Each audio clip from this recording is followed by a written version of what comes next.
Hello, public opinion aficionados, and welcome to Rasmussen Reports, the only people in the entire polling industry who appear to be trying to get voters more of what they want.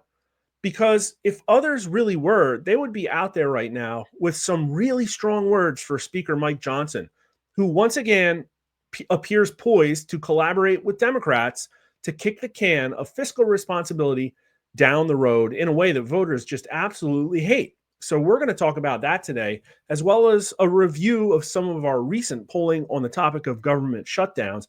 I really think this is coming at exactly the right time, and I hope Speaker Johnson watches this video.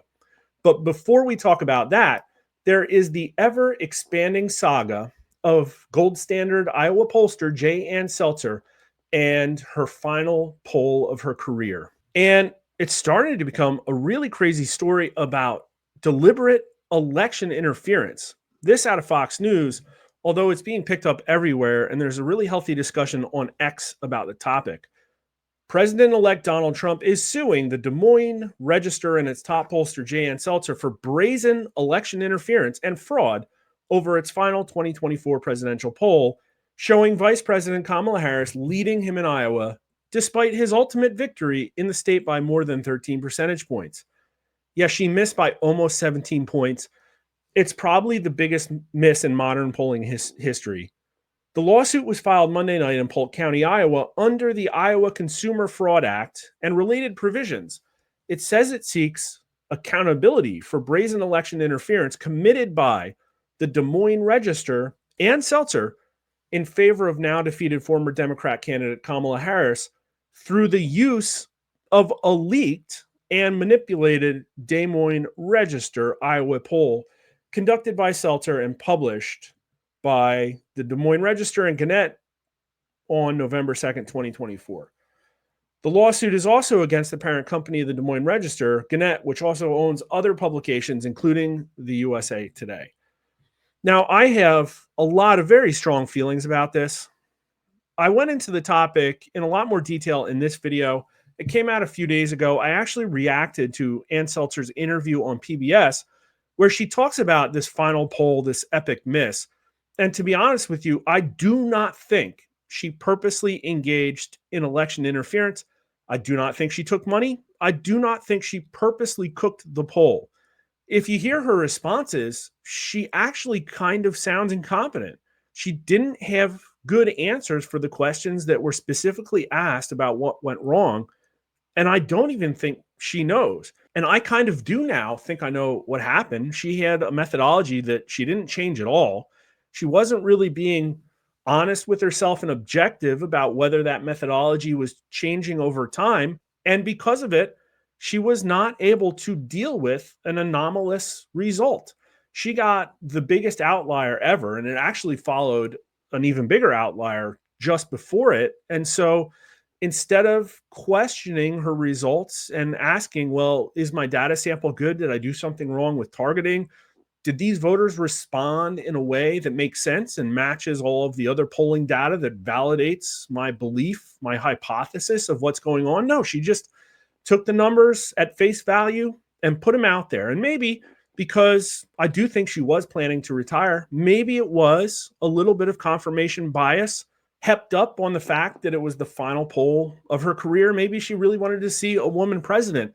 But I do think it was confirmation bias. I do not think it was intentional. Now, I think that this is probably not a really great lawsuit for the industry because they've used so many things against Rasmussen reports. I think they'll probably try and weaponize this against us as well. Maybe you'll see candidates who just don't like polling that's out there and they'll start suing people. And I don't know if it's something specific in the Iowa Consumer Fraud Act that this violates. Maybe there's something specifically about Iowa state law, but he's accusing that they manipulated the poll. That's a big accusation. And also that they leaked it. Well, I don't know. We have a platinum service. People pay to see our unreleased polls ahead of time. And we send polls to media, to political figures all the time. Is that a crime? I don't think so. The real question here is who did the election interference. And I think it's the media who is desperate for any good news at all. And they misrepresented her poll. The way the media should have covered it is, listen, everybody gets an outlier. And this poll makes absolutely no sense in the larger context of all of the polling in America. But we looked at the clip from Rachel Maddow on MSNBC, and she very disingenuously tried to imply that all of the polling in the entire industry was just missing this calm momentum that gold standard pollster, the living bullseye, and Seltzer found and nobody else did. That's where the bodies are buried. It's the mainstream media. Those are the people doing the election interference. Now, maybe this is a way to get at Gannett. Maybe they'll find something in discovery. But again, this is not a good thing for the polling industry to have everybody just suing each other because they don't like the results. Because I can tell you what, our results are hated more than anybody else. And this is a bad precedent. But other people are reacting to this as well.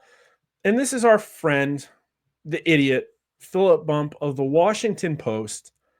Democracy dies in darkness, a left-wing propaganda rag who absolutely clown themselves this time with really bad predictions about the outcome of the election. There was no introspection there. Your poll made Trump mad is not a valid base for a lawsuit. Well, that's not exactly what it was, but I mean, I guess he's not wrong. That isn't a valid basis for a lawsuit. The Des Moines Register's final 2024 poll of Iowa was exceedingly wrong. That it was. That doesn't mean Trump was wrong, as his new lawsuit claims. Well, let's be serious. I mean, there is election interference that can happen with polling. I'll give you one example. And I don't know, it's a gray area. I don't know where you draw the line. But this is one of the fakest headlines in the entire cycle. And it's not factually incorrect, but it is a complete misrepresentation. They actually cherry-picked numbers out of a poll that was done as a sociological experiment to show that push polls work. So this was like essentially a push poll. And it came out in August, right after the DNC, when everybody was desperate for headlines showing that Kamala Harris had this great momentum. I'm sure they went out and fundraised millions of dollars, maybe tens of millions of dollars off of polls just like this, showing that, again, this is 9 points off from the final result. 9 points. This is 10 or 11 points off from where I believe our polling was at the same point in time. So look, if you read, they actually knew it was a disingenuous headline. It's in paragraph 3. Pollsters noted race or gender played a large role in pushing Harris's lead.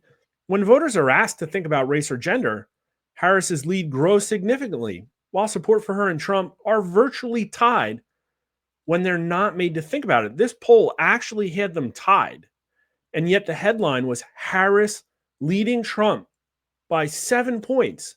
And I guarantee you this was picked up by networks. This was picked up by CNN, MSNBC. I guarantee you they talked about the Harris plus 7 and did not go into the nuances of what was really happening. How did we get onto that? All right, whatever. Back to Phil. When the Des Moines Register published the results of its final pre-election poll on November 2nd, chaos ensued. That is actually accurate, yeah. A poll released earlier that day by Emerson College showed former President Donald Trump up by 10 points. Yeah, it was so beautiful. They had to have done that intentionally. There were so few polls in Iowa. It was not a consequential state. I'm pretty sure somebody at Emerson said, listen, Ann Seltzer always drops her poll on this day. We're going to beat her by 4 hours. I think that's exactly what happened. And kudos to them. What a coup de grace. The Des Moines Register poll, on the other hand, had Vice President Kamala Harris up 3 points. Yeah, 13-point spread from Emerson. The poll was conducted by Seltzer and Company, perhaps one of the most respected polling firms in the country. Yeah, that may be so. I mean, her track record is pretty accurate, but it's mostly just a track record in Iowa. That's not really that useful. I mean, I guess when it comes time for the caucus.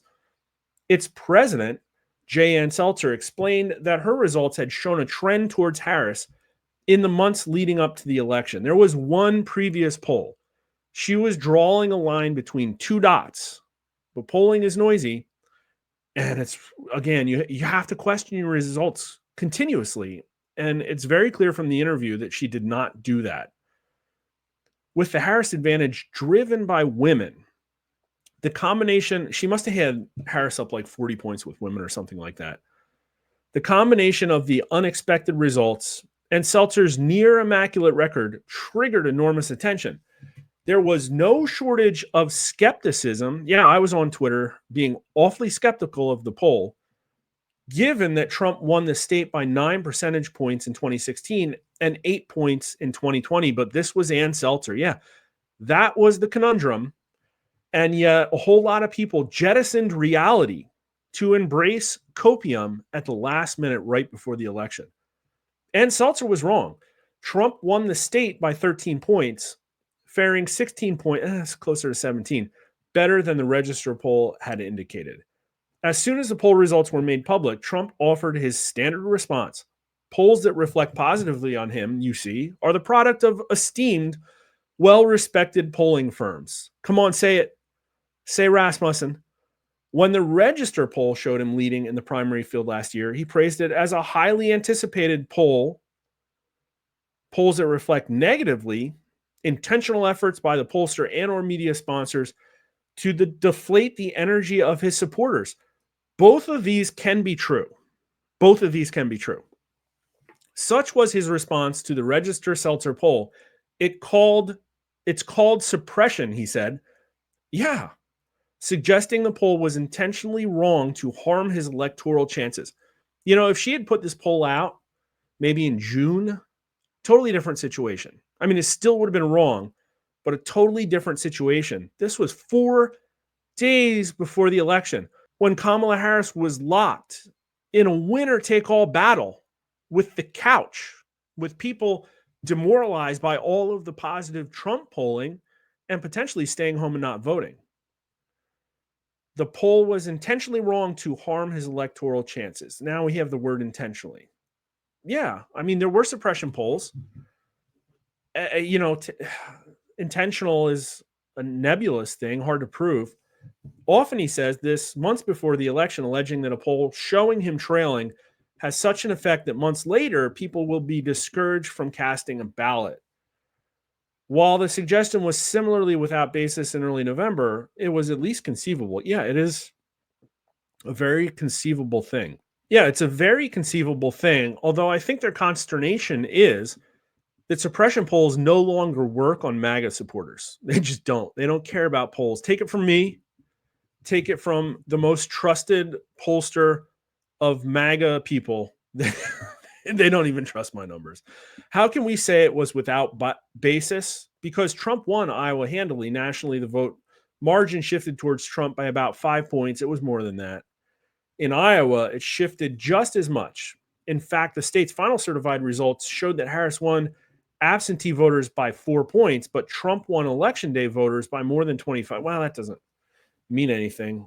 Seltzer and the Register have published an analysis of why the poll was so off the mark. It probably comes down to 2 issues: weighting and methodology.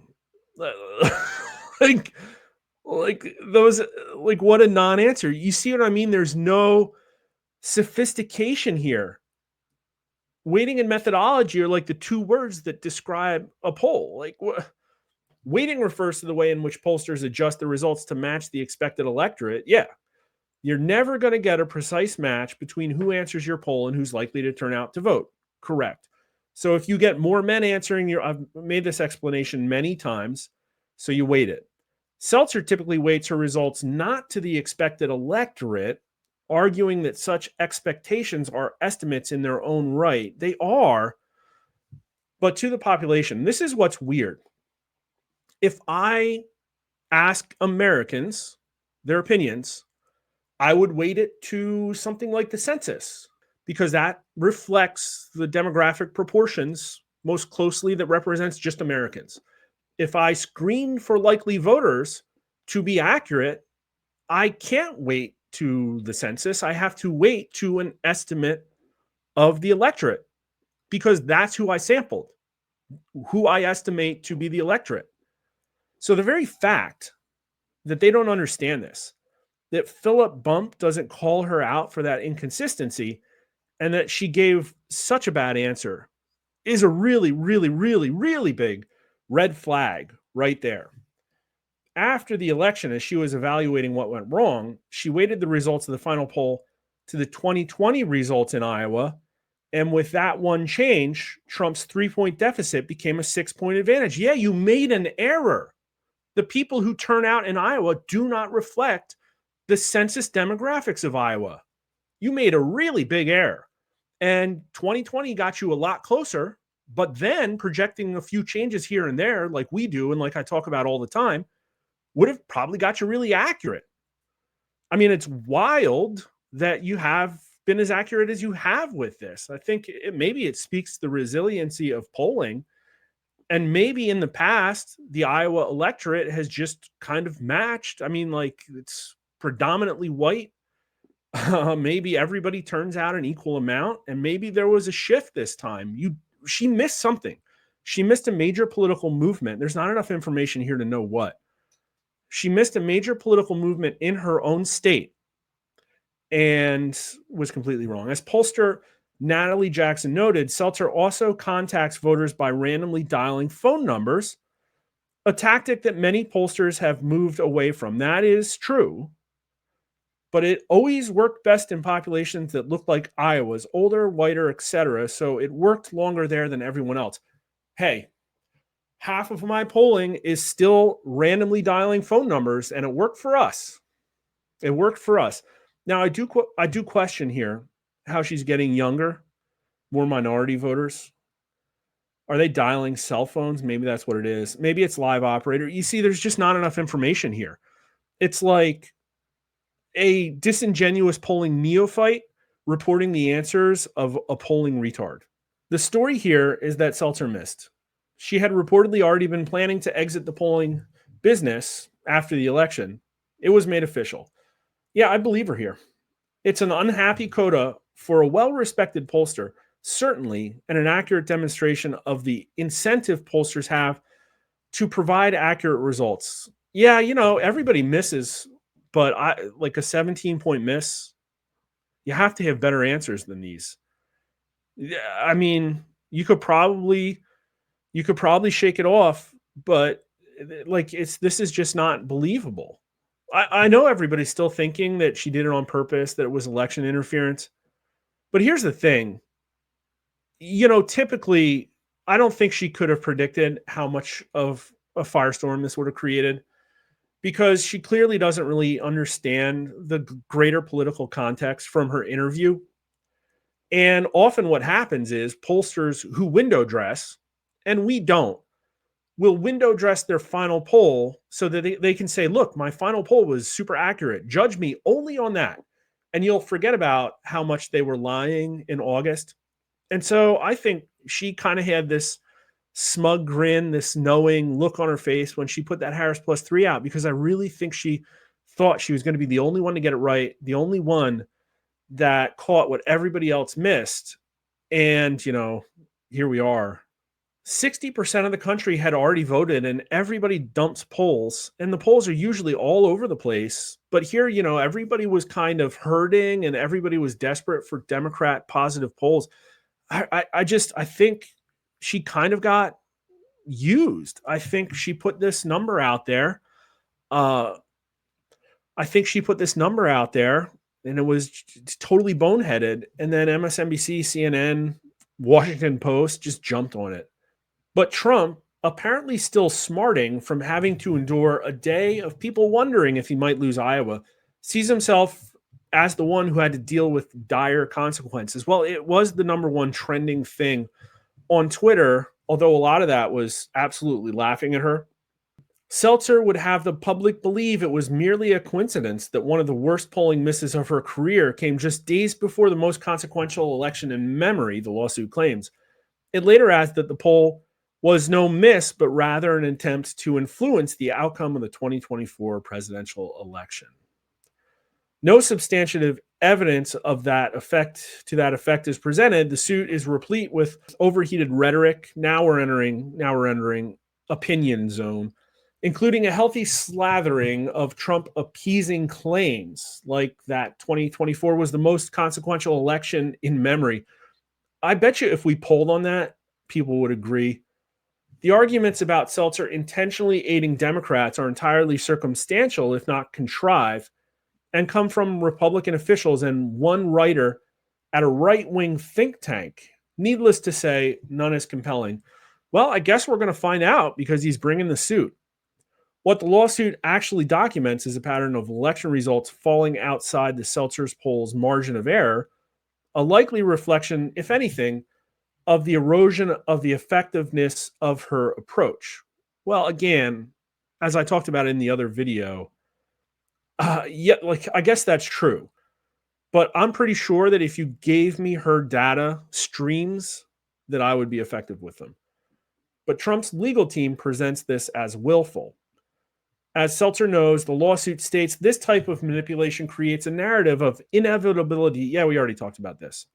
Again, Trump won Iowa easily. The lawsuit points to other successful Republican victories. Is he going to say anything interesting? Okay, here we got some meat. President Trump, the Trump 2024 campaign, and other Republicans were forced to divert enormous campaign and financial resources to Iowa. Interesting. After the Seltzer poll was released, the lawsuit claims federal campaign finance documents indicate that Trump's campaign did pay about $250,000 to a Cedar Rapids, Iowa-based firm that does text messaging outreach on November 4th. Fascinating. I didn't know that. So they have damages? Maybe. The day before the election, that amount is equivalent to 22 cents of every $100 the campaign spent from October 1st on. Yeah, Trump was outspent massively by Kamala Harris. Part of the intent of the lawsuit, it seems safe to assume, is to intimidate media outlets that might be considering publishing bad news about the incoming president. Well, like 95% of the news they publish is bad for the president. Trump's legal team secured a $15 million settlement from ABC News in response to claims made by the network's George Stephanopoulos. Yeah, it was glorious, absolutely glorious. This is called accountability. And I guess what I'm feeling here is Phil Bump's outrage that anybody in the press could be held to account. You know, he's writing for a newspaper. Gannett is the biggest, Gannett, whatever, is the biggest owner of newspapers in America. That's what I think is going on here. For too long, the lawsuit argues, left-wing pollsters have attempted to influence electoral outcomes through manipulated polls that have unacceptable error rates. Yeah, here we go. This is right. And are not grounded in widely accepted polling methodologies. Okay, so I do disagree with some of this. I don't think everybody should be using widely accepted polling methodologies. I don't care what methodology you use. I think the free marketplace of ideas should dictate whether people pay attention to your polls or not. The market worked here. She put out a ridiculous poll and nobody believes her anymore. I think that's probably good enough. And again, I think that this will probably be weaponized against us. But left-wing pollsters have attempted to influence electoral outcomes through manipulated polls. That's true. I proved them all wrong this time. I caught them all lying. Maybe some of them were just lying to themselves, but maybe some of them were intentionally lying to you.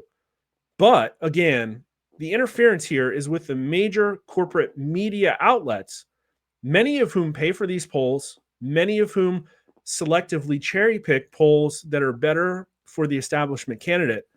And Phil Bump's organization is no different. Because if you were a reader of Washington Post, you thought Kamala Harris was winning this election, and it was a really big surprise. And what I don't see him talking about, really, there was no detail here on him refuting whether it was all just like Trump bluster. Oh, yeah. Where's the data? Like, where's the actual talk about methodologies? Is any of this right? Phil Bump, what does explain the trend of data that allows somebody to assume that left-wing pollsters have attempted to influence electoral outcomes through manipulated polls? Respond to that, please. And he didn't. Again, there's no evidence of this. There is, however, plenty of evidence of Trump's lack of interest in accepting polling results that are unfavorable and embracing results that show him as popular or electorally invulnerable. Well, he was popular and apparently electorally invulnerable this time. And so he was right to show interest in polls that showed him winning, probably because he had his own internal polling, probably because that internal polling looked like mine. No mention of Rasmussen, no mention of any of the accurate independent pollsters. This is all just a piece trying to convince people who think they're smarter than they are that Trump's a narcissist and that there should be no accountability for what is likely widespread media collaboration to get the Democrat to win. Now, before we get to the next topic, let me just plug our most recent video. We really go out on a limb to do the vaccine stuff, and nobody watched it. And I understand that, maybe we're in a holding pattern on this, but Americans are really mad about the fact that safety data might have been covered up and they weren't making fully informed decisions about the therapeutics they put in their body. Go check it out. But here's what we're talking about today. Hill Republicans say funding deal reached, but Johnson's deal making with Democrats stirs anger among conservatives. Yeah. Yeah. Read the room. The number one enemy in America, according to Republicans, is the Democrat Party. Congressional Republican leaders have informed their members that they've reached a deal on government funding, with staffers now racing to finalize hundreds of pages of text, according to 4 GOP sources. But House Speaker Mike Johnson's late December deal-making with Democrats is stirring intense anger across his GOP conference. Just days before a government spending deadline and weeks before the pivotal vote, the Louisiana Republican needs to win to keep his gavel. Yeah, this is a tough one. He's probably going to draw some friendly fire. I wonder if it'll jeopardize his position. The deal is expected to extend funding into March, averting a shutdown this year and setting up a spending showdown in the early days of the Trump administration. The deal, which Johnson told CNN he hopes to release Tuesday afternoon, involves nearly $100 billion in disaster aid and $10 billion in relief for farmers in rural communities, those sources said. It also includes a whole bunch of other crap. Like, this is the problem, is that it's a last minute deal. Nobody's seen it. It's going to get rammed through everybody's throat, and it's going to include a ton of pork. I think everybody would probably be okay with the can being kicked 2 or 3 months so that a completely Republican-owned federal government can get to work cutting spending. But this is like the one last gasp, the one last opportunity to get a ton of pork in there. And it looks like the Republicans are totally happy to let that happen. Now, I want to talk about government shutdowns because they've happened before and we have polled on it. Now, this comes back in the beginning of 2019, talking about the government shutdown that was being used as a threat. And what's fascinating is how much opinion has changed since then. But this was to get the border closed. Do you favor or oppose another partial federal government shutdown if Congress fails to fund President Trump's border security plan and wall? And so keep track of these numbers. Only 38% of the electorate favored that plan, but 56% opposed. And it was only 61% of Republicans in favor and only 16% of Democrats. 6 out of 10 Republicans, less than 2 in 10 Democrats. Keep those numbers in mind. And independents were opposed as well, 38% to 55%. Okay, so now this was the next impending federal shutdown that was a threat to get the border wall that happened after a shutdown at the end of 2018. And what we polled on in January 2019 was whether the shutdown actually impacted anybody's lives. And this was really important results in terms of your own personal life. How much of an impact have you felt from the current government shutdown? And a majority, 54%, said no impact at all. Another 35% said a minor impact. That's almost 9 in 10 likely voters. Only 10% said it had a major impact. That's like nobody. Nobody cared. Nobody at all nobody at all cared about the government shutdown. And I'm sure wall-to-wall coverage on the mainstream media news about all of the people out on the cold, out on the streets, about all those poor, struggling government workers that can't afford to feed their family now.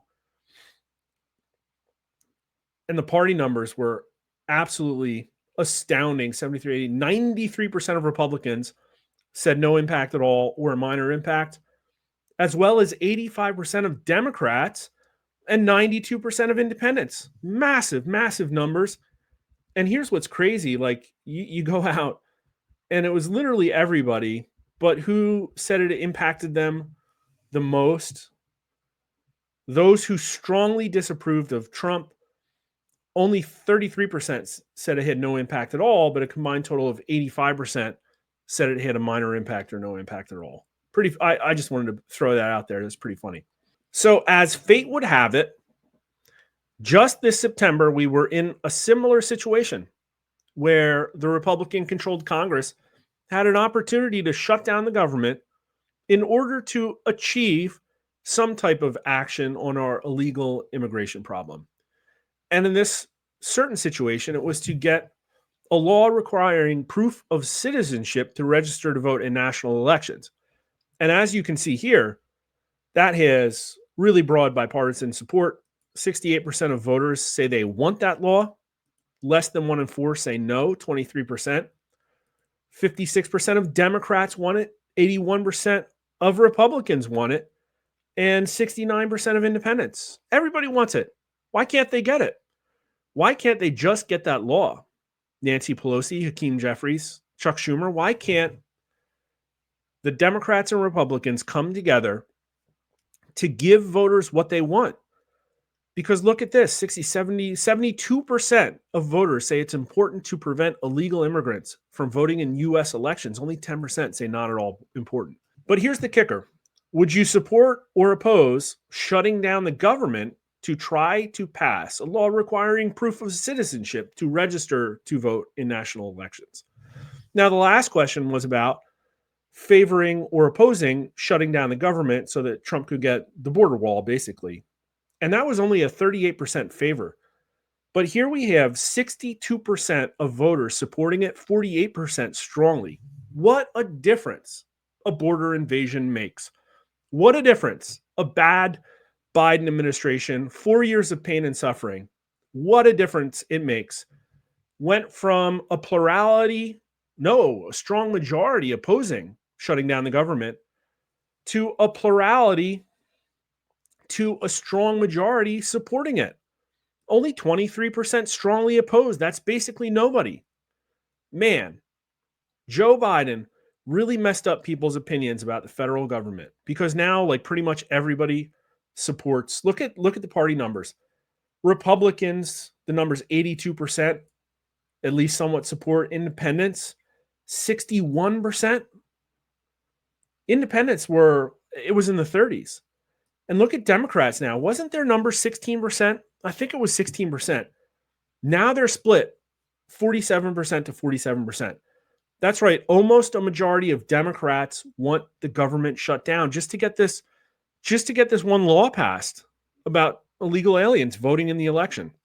I mean, it just seems like an absolute gimme. But let's close on this. Here's the last time we tested Mike Johnson's favorability numbers. And I don't think there are going to be a lot of strong conclusions here. Yeah, look at this. I mean, this was kind of early in his reign. Mike Johnson's the Speaker of the U.S. House of Representatives. Is he better or worse than most recent speakers of the House? And 23% say better, 17% say worse. Nobody knows. 47% said about the same, including 51% of Republicans. And only 28% of Republicans said better. But here's his Republican favorability rating. Only 23% had a very favorable rating. Another 29% somewhat favorable, so that puts him at 52. That's not very high. That's actually lower than Kevin McCarthy, although Kevin McCarthy had a lower not sure. And only 28% of Republicans have an unfavorable impression, so his net favorability is positive. But what I will also say is that it is nowhere near as high as Trump, who is in the I think, mid 80s right now with Republicans. So Donald Trump is very favorable among Republicans. According to all voters, he has a mandate. The Republican Party is the party of Trump and the MAGA movement.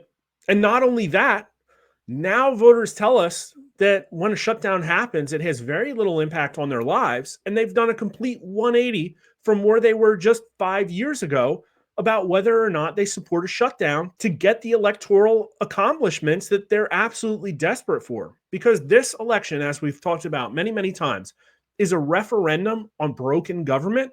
And what it seems like we're being served up right now is just more of the same stuff. So my advice for Mike Johnson, if you want to hold on to your gavel, you should probably start giving voters, all voters, what they wanted, which is massive change in Washington, D.C. And it looks like that's not what they're getting right now. And I know you might think you can squeeze out one more month of status quo in the Beltway, but this is going to be pretty much the first thing they talk about when it comes down to who should be the speaker for the next Congress. So if you think this is an important message, please like the video, subscribe on YouTube or Rumble, and make sure you follow us on Twitter as well at Mark_R_Mitchell or Rasmussen_Poll. And thanks for watching.